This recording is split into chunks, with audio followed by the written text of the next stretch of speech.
Hello and welcome to the Japan Archives, a podcast where we'll be delving into the histories and mythologies from Japan's long history. I'm your host, Thomas. And I'm your co-host, Heather. We'll also be reading a poem for you every week and giving a little history about the poet who wrote it. Ikimashou!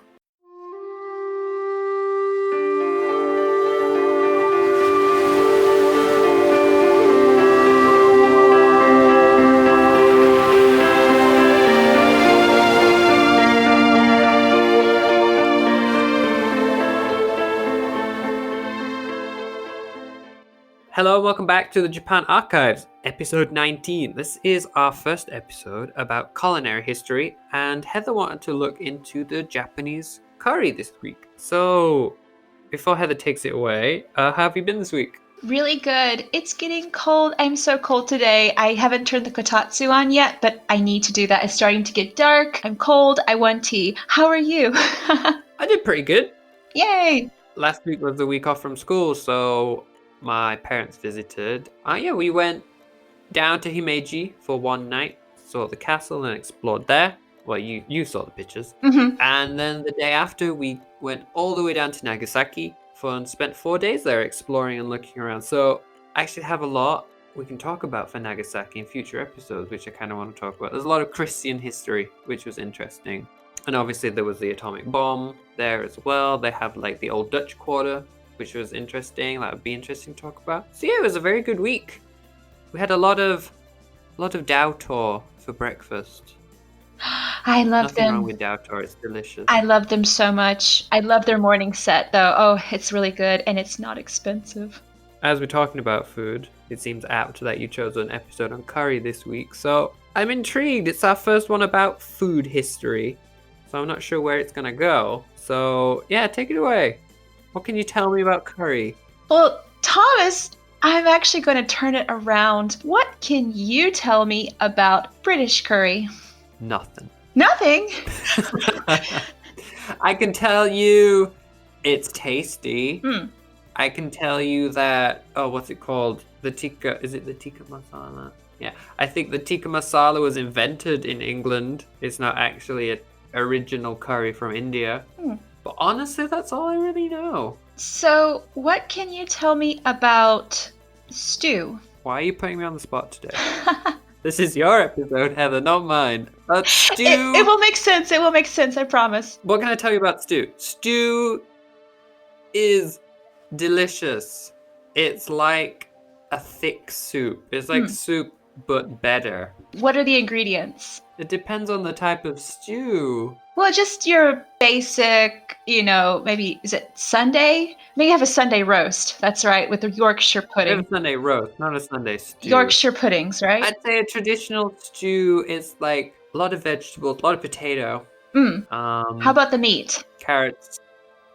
I would put in a stew beef. Yay! In a stew would be my choice. So Thomas, the reason why I wanted to ask you about British curry and British stew is because they are actually part of the basis of Japanese curry. Oh, really? Yes. So Japanese curry has some origins from British curry and British stews. So how come they have origins all the way from England instead of India, which is a lot closer? Is it because they had more connections with the UK than... So Thomas, for a long time, I'm going to tell you about Japanese history. This is so reverse. For a long time, Japan's borders were closed to most, I think it was maybe one country, but the borders were closed to trade with other countries. But wasn't it during the Edo period, during the mid to late 19th century, 1800s, that Japan started having more, how do I say this nicely? More connections with the outside world. Yeah. So they were more open borders. Trade was beginning to start with other countries, and British Navy came, and so with the British Navy, they brought their foods. The thing is, for curry, the nice thing about curry, like on a ship, if you're on a ship, you're on the ocean, and you try to eat your stew or your soup, what's going to happen? Your little soup bowl sitting and you're running into a typhoon and the waves are back and forth sloshing you. What's going to happen to your soup? It's not going to last It's long. not going to last long. So curry was really convenient to have on a ship because if you had that, the waves going back and forth, your curry wouldn't slosh because it was so thick and it was full of the thicker ingredients. So it was heavy and it would stay. Not just that, but it was also full of, carrots and vegetables, like carrots and potatoes and onions, things which could be stored for a long time on a ship. Also gave a lot of vitamins to help prevent, was it scurvy and beriberi were a couple of the diseases that you could get on a ship because of the loss of nutrients. So easy to make ingredients, long to store, and then the curry itself, because it's thick, well, because, the Japan Navy, they can't exactly eat the miso soup on a boat. So this belief that the origins of Japanese curry were from the origins of British curry, which also had their origins in Indian curry. So it was a very long way to go around the world from India to Japan, but actually the British curry is what the origins of Japanese curry are. Okay, that's cool. Now, how did curry get from the Navy to the rest of Japan? So, you have the curry, which, by the way, on the Japanese Navy website, they have recipes for curry. It's a really cute website. But how did that get from the military to today's plate? Well, and I actually got this information from the professor, and I've actually cross-referenced with a few different websites, but according to the professor and his history, so, beef was more difficult to get in Japan. Beef wasn't a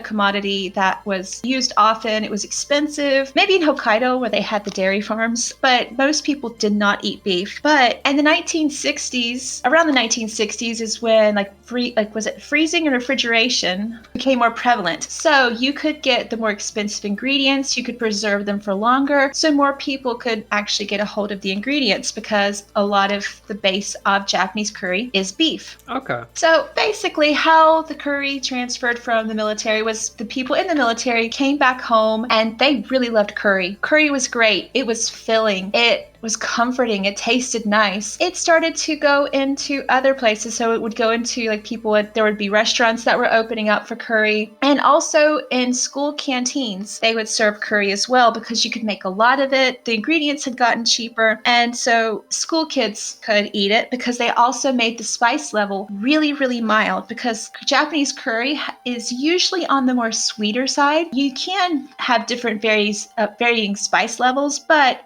the more normal curry, the curry that's served more routinely is on the sweeter side, especially for kids. There's often honey or apples added to it. Now, curry is also popular because it's easy to eat and it's easy to store and it's really easy to cook. It's not expensive either. The ingredients to make curry aren't so bad. There's also, back in the early, I think mid-century, there wasn't quite as many options. I think there's a lot of spice powders that were used, but you can buy curry roux bricks in the grocery stores and there's so many different options and so many varieties. So you just essentially chop up your ingredients, you cook them for a little while, and then you add the curry blocks. You stir it and you have curry. So it's super easy to make. So a lot of wives or a lot of mothers back in the day would often make curry because it was something they could easily do and serve their kids. And maybe if their husbands came home late, it was really easy to reheat and it kept for a long time. And curry actually gets even better like the next day or the next day. Curry is a nice food to keep for a long time. The flavors really meld together. I mean, have you done that, Thomas? Like you make a really big pot of curry and you go the next day, it tastes even better. It always tastes better the second day. I think as well it's because you anticipate it more for longer. Like you sit at work waiting to go home and get the curry. So as soon as you have it, it's just so nice and delicious and better than anything you could have hoped for because you've been craving it for so long. Interestingly enough, yeah, curry for Japanese people is pretty much almost the top dish in Japan. It's preferred over sushi. It's preferred over tempura. Actually, ramen and curry are about the same level. Curry also has that, you just mentioned that thinking about it all day. There's something called like mother's taste, which is like homemade cooking. A lot of different dishes in Japan, like kids will grow up eating it and they'll go off like leave and go to school or go to a job, and they'll eat the curry and it reminds them of their mom. It reminds them of their mom cooking curry. Not just that, but curry is one of the favorite dishes in Japanese schools. Kids would usually get super excited when we had curry day. And not just because they put a lucky carrot. There's a little star shape, which is a lucky carrot. Curry was super popular. And if there were seconds, there were Jonkin battles to who would get extra curry. What's so important about the carrot? It's in a star shape. And if you find the star shape, because I only put one star in each curry, like the curry serving container. So whoever gets the star is lucky. Oh, okay. Yeah, that's quite a nice addition for children. Now, curry comes in different varieties. So many different varieties, so many different flavors. It also comes not just in little packs you can use to melt. You can also have curry udon. There is curry pan, which is curry in bread and fried.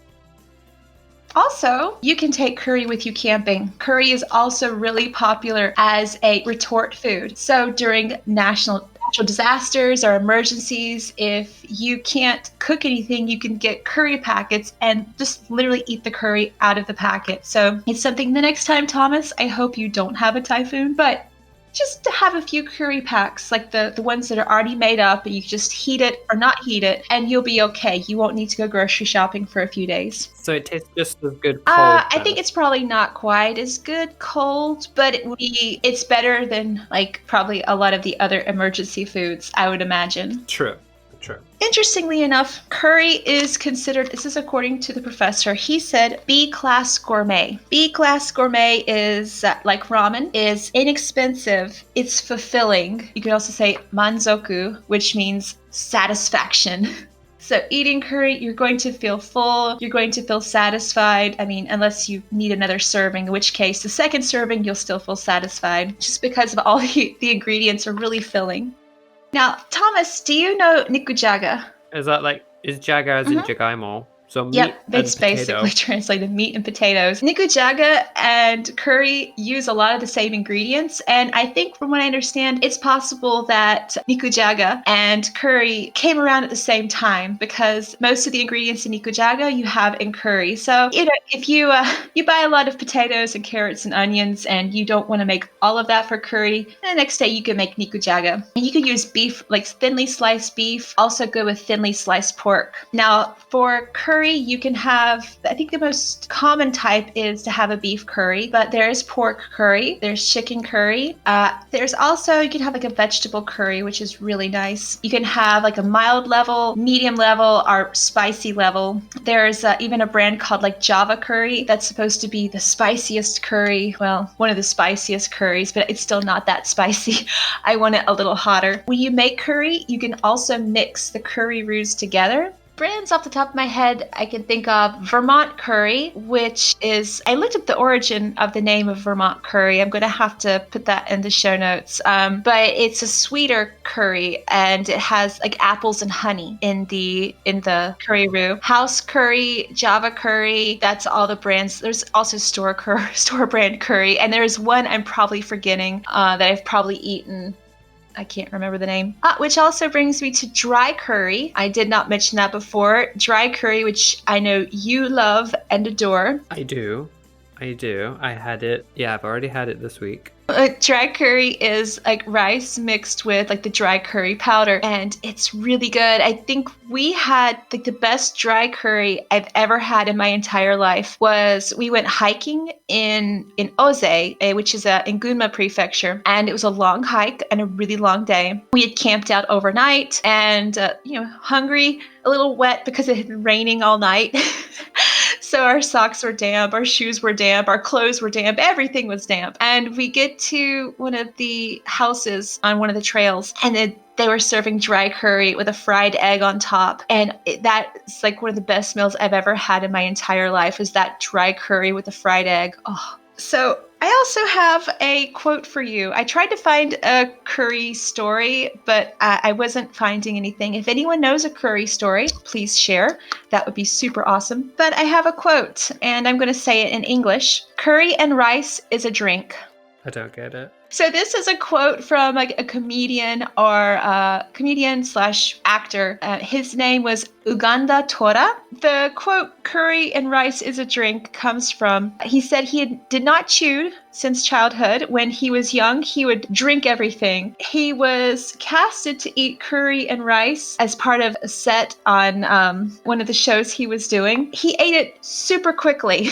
He ate it really fast. So he said that curry and rice is a drink just because he ate it so incredibly quickly. And apparently, a lot of Japanese people know this quote, obviously not in English, but I saw recently, when I was looking up the information for this, there is a restaurant called Curry is a Drink somewhere in Japan. So what is the original Japanese for the curry is a drink? Kari aisu wa nomimono. So yeah, literally curry and rice is a drink. Super simple Japanese. I think that might be all I have about curry. All right. Well, Thomas, that is what I have for curry. I will include a couple of links. One, I definitely recommend reading. This is from, and if you do not know who this woman is, you need to know. It's Makiko Ito. She is amazing. She writes a lot about like Japanese culture and Japanese food. And she even has like a couple of amazing bento cookbooks that I highly recommend that you take a look at. They're really beautiful and really interesting. And she writes about so many different things about Japan. So I'm going to include that link in the show notes, as well as another link and the information about the Curry is a Drink restaurant. And I think that's going to do it for me. Okay, so for the poem this week,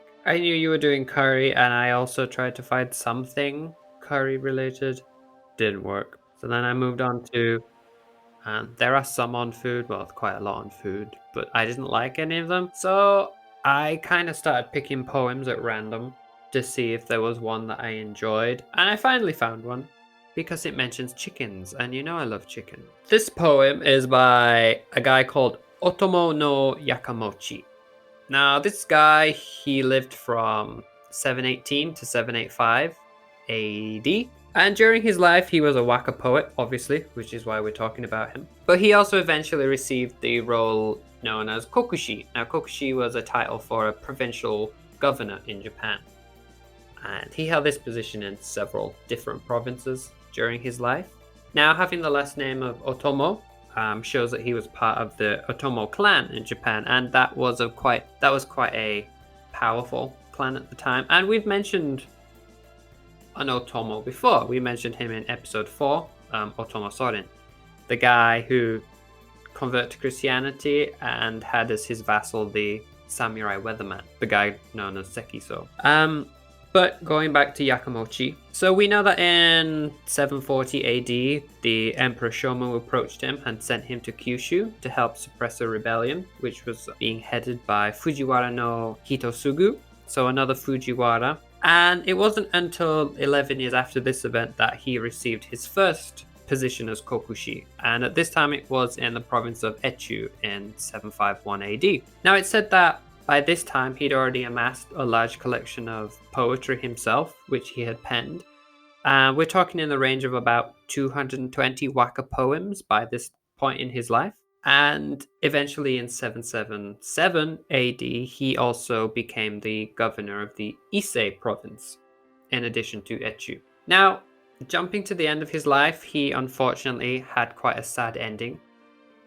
He drowned in the province known as Mutsu, and shortly after his death, a man known as Fujiwara no Tanesugu was also assassinated. Now, several people at the time suspected that Yakamochi had been involved in this assassination, so he was denied a burial, and in addition to that, he was excommunicated posthumously. Now, unfortunately, the bad luck also rained down onto his son, who was then forced into exile. This exile lasted for about 20 or 21 years before he was finally able to regain his ranks and return from his exile. So, quite a sad end to his life and for his son. But if we look at some of his poetic achievements, we know that he was listed as one of Kinto's 36 poetic immortals, and he was also one of the compilers of the big poetry anthology known as the Manyoshu. As a final note, some of his poetry has also lived on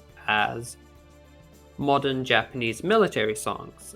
This type of song is known as gunka. Now, the song in particular is known as Umi Yukaba. This song using one of his poems as part of its lyrics. And this song is also generally considered the second anthem for the Japanese during wartime. So I thought that was quite interesting. Like, his poems has lasted all the way until the modern day. Now, the poem I've chosen for the guide today can be found in the Shui Wakashu, which dates to around 1005 AD. Now, this book was a rather large poetry anthology of 20 volumes. There is 1,351 poems within this collection. It was the third of the large imperial poetry anthologies that were being made and curated at this time. So that's a little history about the man before I read his poem. Okay, so obviously I'm reading the poem, so I want you to listen and tell me what words you hear this week. I knew that was coming. I was like, I'm ready. I'm not going to know anything. Okay, so. Haru no no ni asaru kigisu no suma kohi ni ono ga ariki o hito ni shiresutsu. So did you hear anything you recognized? I know I heard spring. Yes. Did you say ajisai maybe? Like there was flower in there. I don't know if I heard ajisai, but I know I heard a type of flower and something about a woman and maybe walking perhaps as well. No. Okay, I'm out. So the English for this would be, in the springtime meadows, seeking food a pheasant, fondly thinking of his hen, his location to all reveals. So yeah, that makes sense. He's thinking of his wife. So I'm guessing he's making a loud noise and he's easy for hunters to spot. I think from the way it reads, yes, definitely. Like, he's looking for food, but he's fondly thinking of his significant other.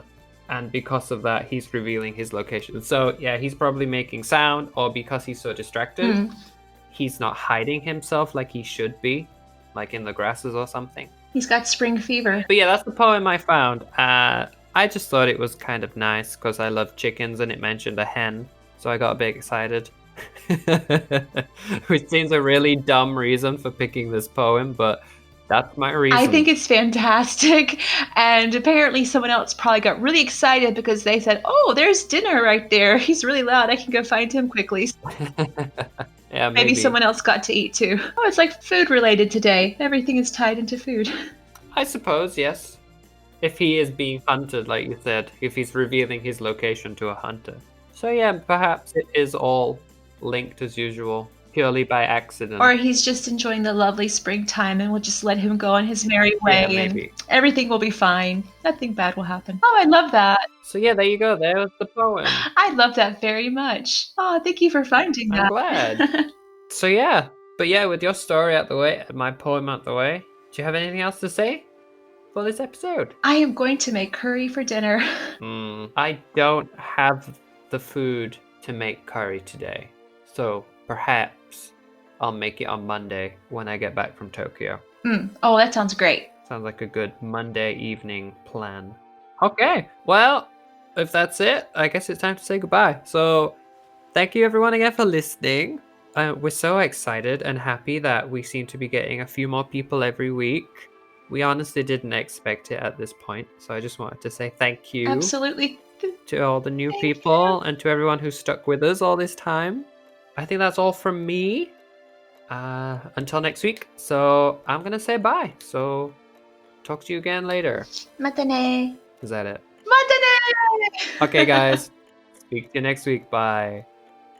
If you've enjoyed the Japan Archives, please consider checking out historyofjapan.co.uk, a database we are making on Japanese history. You can also find the show notes for all our episodes here. If you're on Instagram, you can follow my account over at nexus_travels. That's NEXUS_travels. We also have a Facebook and Twitter page, which you can find at Japan Archives. If you're interested in little slices of life in Japan, be sure to check out my website over at heatheroveryonder.com. Thank you for tuning in today. We hope you enjoyed the episode. And if you have any suggestions for future episodes, have anything you'd love to hear about, head on over to historyofjapan.co.uk and send us a message. If you enjoyed the show, please be sure to give us a rating and review over on iTunes. Thank you again for listening, guys. Until next time, bye. Matane!